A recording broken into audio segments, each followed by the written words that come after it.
Their Radio. Their radio.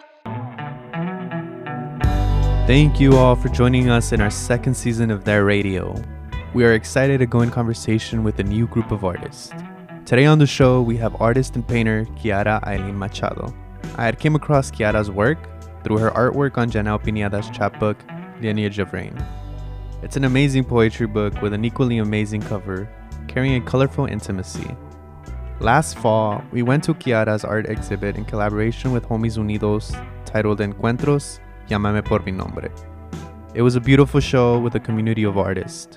And the day after the opening, Kiara was kind enough to have a conversation with us about her artwork.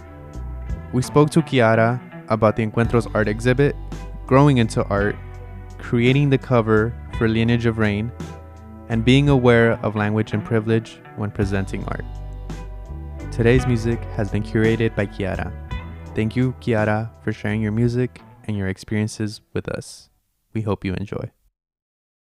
My name is Kiara Aileen Machado, and I'm a visual artist, mainly focusing on culture and identity, which is being Central American, specifically Guatemalteca y Salvadoreña with Honduran descent. I just like to acknowledge my great-grandmother.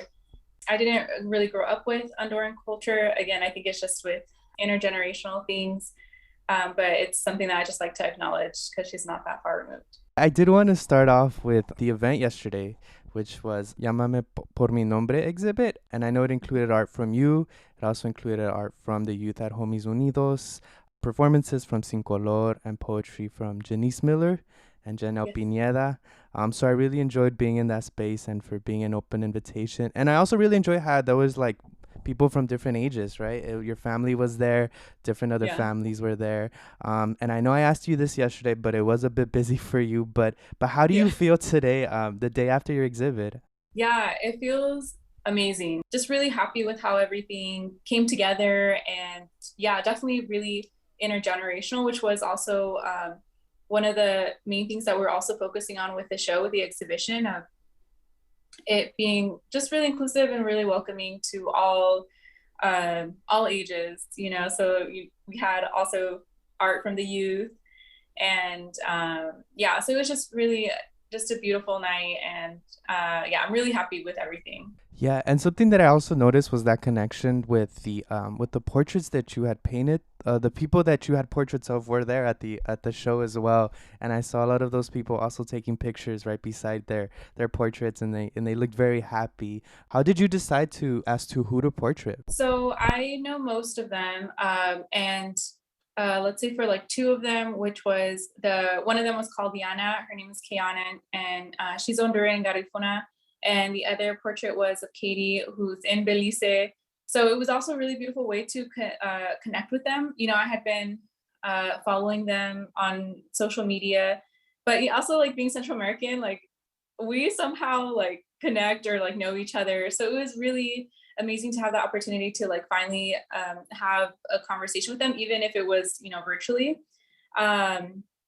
But yeah, that was my main focus, to highlight and celebrate us while we're living, and also show the diversity within Central America, right? Like even also, you know, acknowledging my own privileges and all. And that's why it was very much, my process is very much kind of like how you're doing here, with an interview first, and then coming up with a sketch, and then showing them the sketch. And then even as the paintings were coming along, like I would show them images, so that I wasn't also just taking what I wanted and then, you know, monetizing off of it. So I view this series very much as a collaboration with them. And then I was able to get a grant to fund the series. So I was also able to monetarily compensate them for their time. So I think that's another thing too, of being able to, because we are, you know, a capitalist society, but also just acknowledging like their time that they're taking out of their day. So I was really excited. I was like, even if I hadn't gotten the funds, like I would have somehow, you know, compensated them one way or another. But yeah, I was very excited. And I think also, yeah, just being able to portray them in a way where I'm not just, profiting off of their stories and then just like putting them up and be like, you know, so yeah, that was very important to me. And even then I'm like, you can still question me or you can still like not like it. That's totally fine. But yeah, it was very exciting for them to actually to see it in person because they had only seen it through like pictures and also like in progress shots. So it was very nice to see them all together, like all the paintings together, and for them to be able to see them in person. And another way I saw that you mentioned that you also, in a way, was not just taking but also giving back was through that collaboration that you did with Homies Unidos, right? I know there was also the art from the youth at Homies Unidos, and you had also done a collaboration where you provided workshops, right, with the youth there.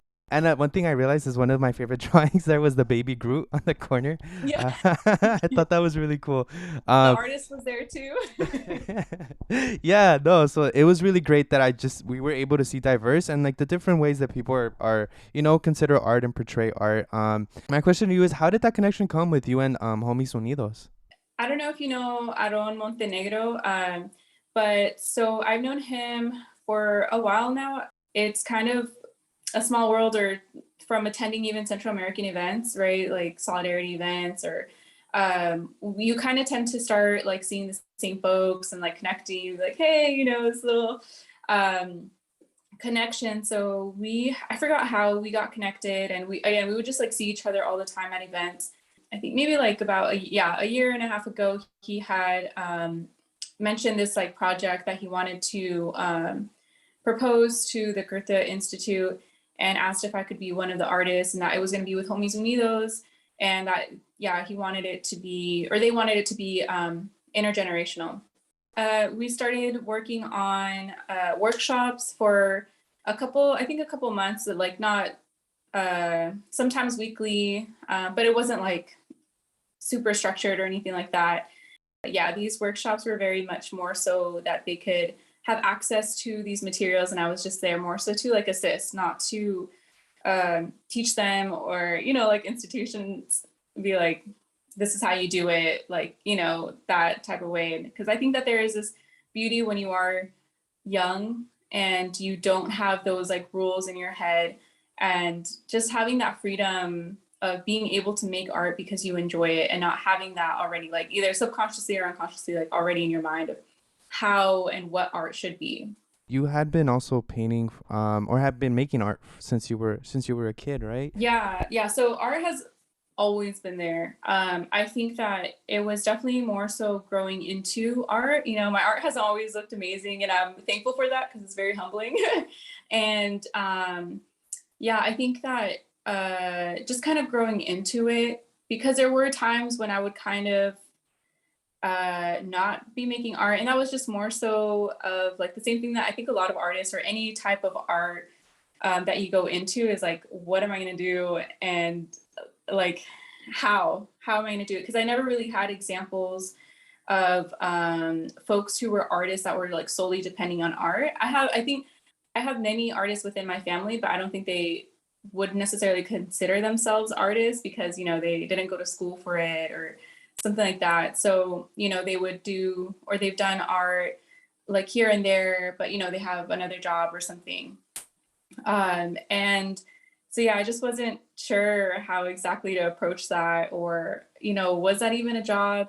But I always knew I wanted to be an artist. I just didn't know how or like what to do. And I think over the years it was growing into it. It's kind of like respect. Like I had to like gain that confidence to one, even call myself an artist, and to even like know what that was. Like, oh, okay, I'm going to be painting, but I can also, do murals or give artist talks, like just so many things that go into it. And I think that's another thing that also working with the youth is like being able to, now that they're in an exhibition, like it's an option. Like they can do art if they want to. And it's not just, visual art, but they can do any type of art. So I wanted to ask you if there was ever like a pivotal moment or a pivotal experience for you where you're like, this is something that I can fully approach, or this is something that I can fully pursue.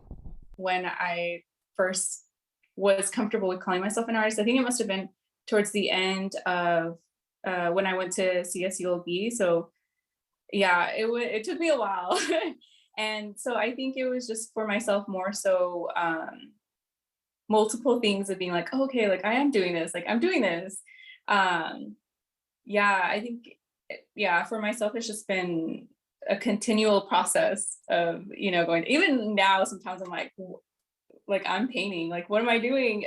But it's really good, and it's really exciting to see where my art has taken me, not just me, but my family too.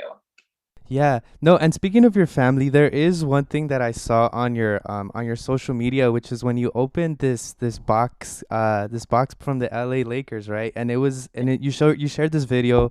It was a recognition you got from the Lakers for their in the paint artist spotlight. And you shared that moment with your dad. Why was that experience important to share with your dad? One, it's the Lakers. And yeah, they had given me a +1, and it's always kind of tough because I have both my parents, and it was like I knew that I wanted to take my dad because there's been few events where I've just been permitted like one parent, and even then I'm like, oh, like, who's gonna go? So a couple of years ago, I had an event where it was a +1, and so my mom went, and even then I was like, oh, I wish like my dad could have gone. And for this one, I was like, oh, I wish my mom could have gone too. But yeah, I was like, my dad's gonna be hanging out with the Lakers, so it was really cool.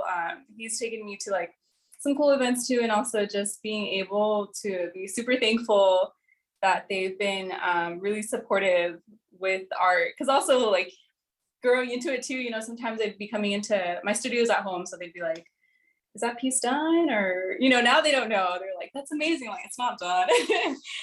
So it was really exciting also for him to actually open it to have that experience. I'm really thankful for that experience, and for him to have that night and share that night with me as well.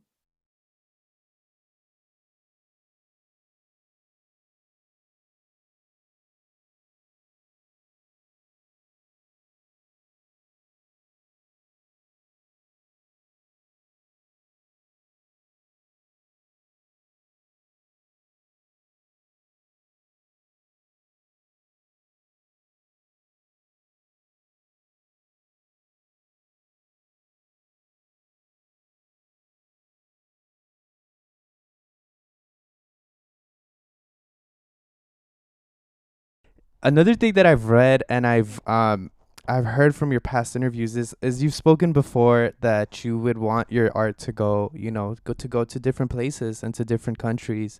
And I know recently that you've been able to do that. You've taken your art to Italy, Paris, and Germany. So how has that experience been for you, taking your art to different places? It's been wild. I had set those goals for myself. And even that, it was kind of hard for me to set goals because I'm like, really, like any artist, right? Very hard and like self-critical. And keeps me grounded too. But yeah, I had set those goals for, I was like 5 years. And I was like, no, let's do 10 years. Like, that's safe. And it was wild for Italy was 2018, I believe. And then to have this summer just be out of the country, like to do art, was so wild in a good way. I just never thought that that would be attainable, And so for Germany, yeah, I spent a month there doing work, but I showed work in Berlin, and I also had some work in Frankfurt too, which was wild because it was like the chances of work just being out there at the same time that I was there. So, and then I think like a week later, then or 2 weeks later, showing work in Paris. Yeah, it was just super grateful. My family wasn't able to go with me to Germany, but they went with me to Paris. So that was also really amazing, just to be able to take up space in countries like where, again, I had just never thought, it was like a hope one day, but to actually be able to do it was, yeah, like just a dream, and hopefully to, continue to be able to show in different spaces, and also like different challenges too of like how I interact or like talk about my work, like, will they, like, what are the the questions that are coming, because I've always been like here in Southern California, like very strong base here.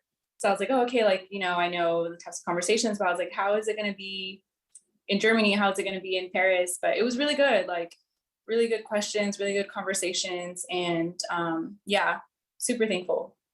Even close to closer countries like Mexico, right? Because you also did that Mhm. artwork on the border. And Yeah. how was that experience different to like, taking it other places like in Europe? So the piece that was titled, it was El Lulu L. I don't know if you saw, it was like the unstretched canvas, like kind of the first one that you see walking in. So Lulu was there. I don't know if you saw somebody like taking pictures with it, but so we met at the first Central American and Caribbean Colloquium to take place at Cal State LA. And we met just like very passing. And she later reached out to do that project. And so it was like four of us that had gone. And that project was much more different because it was a collaboration with Central American refugees and asylum seekers at the border.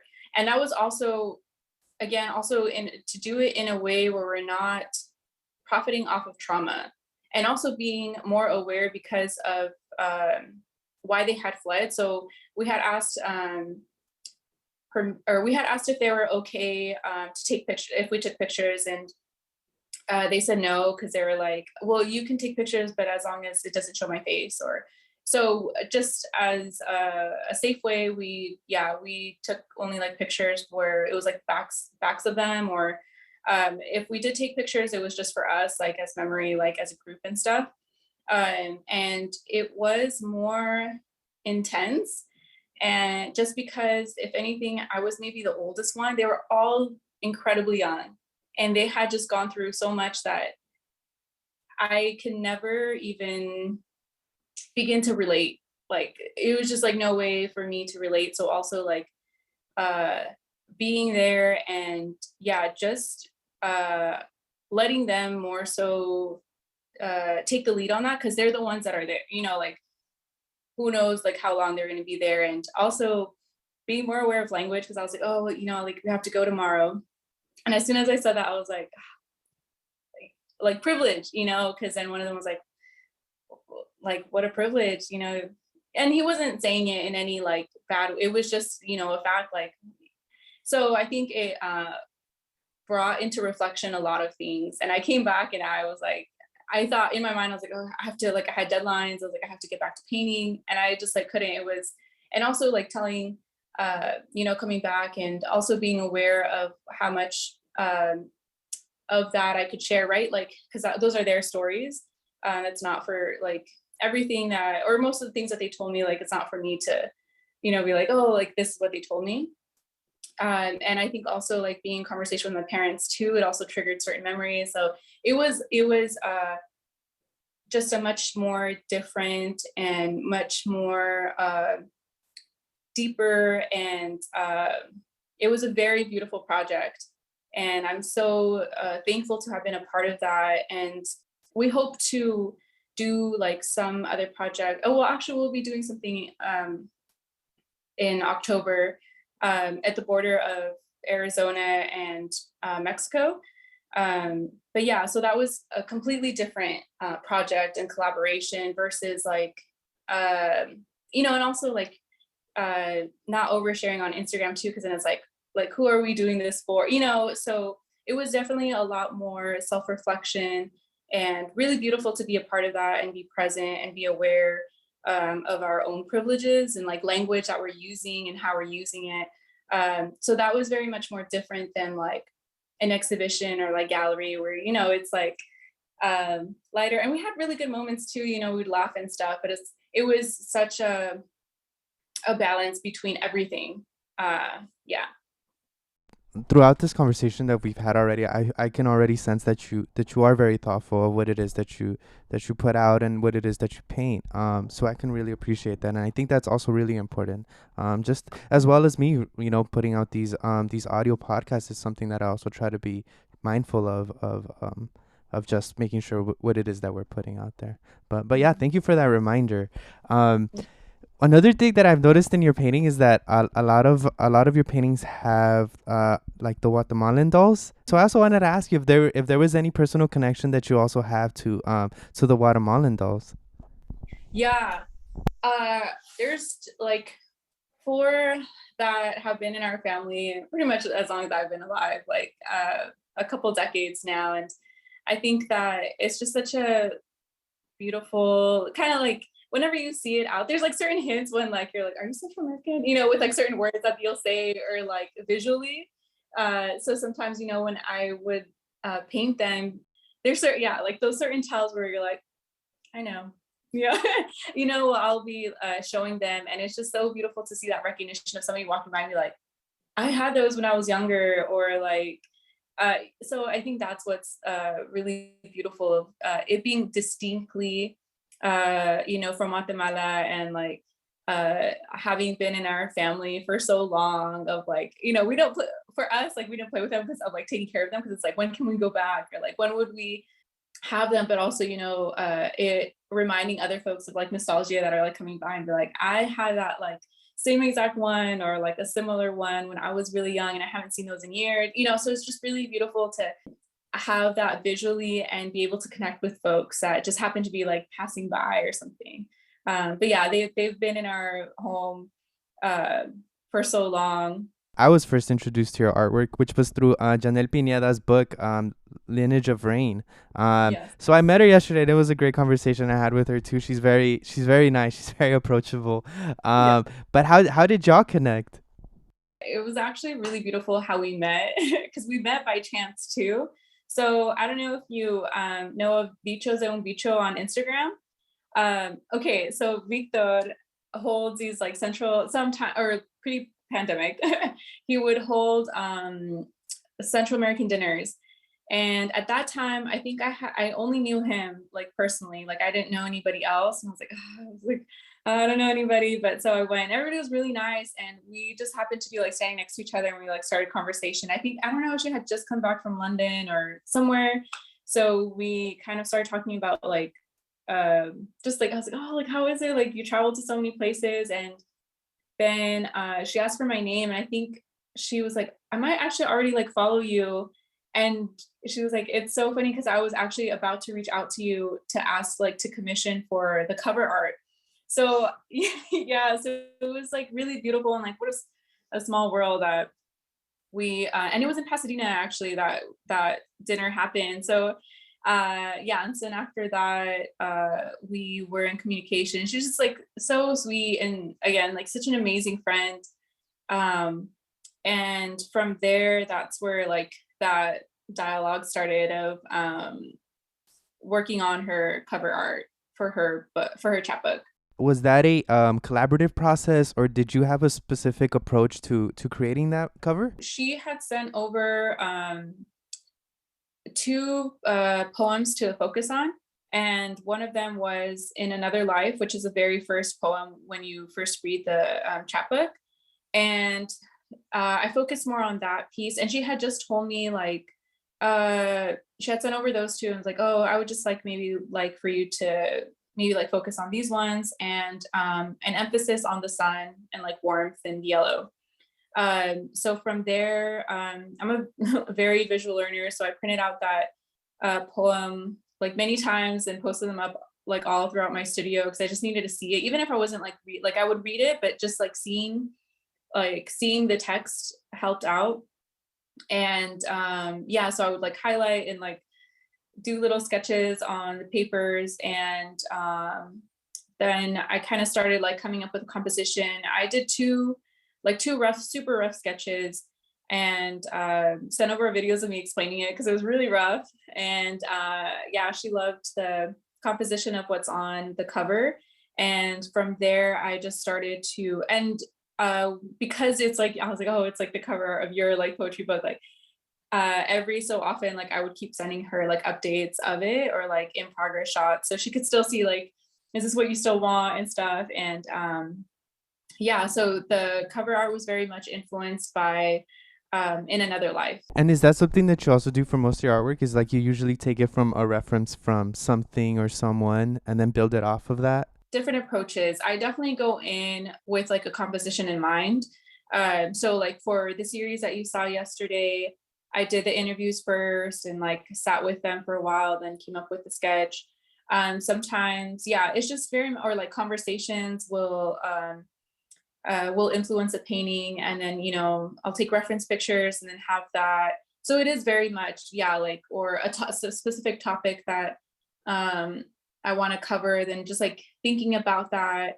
But yeah, everything, all my work is definitely influenced by conversation, by folks that I personally know, topics that are like that I'm very passionate about. But yeah, definitely putting a lot of meaning or like hidden images throughout my work for it to just have those layers, both like physically, like actual physical paint, but also like psychologically and stuff. So I read the description on the exhibit yesterday, and you wrote that the paintings that you exhibited that day were like recuerditos.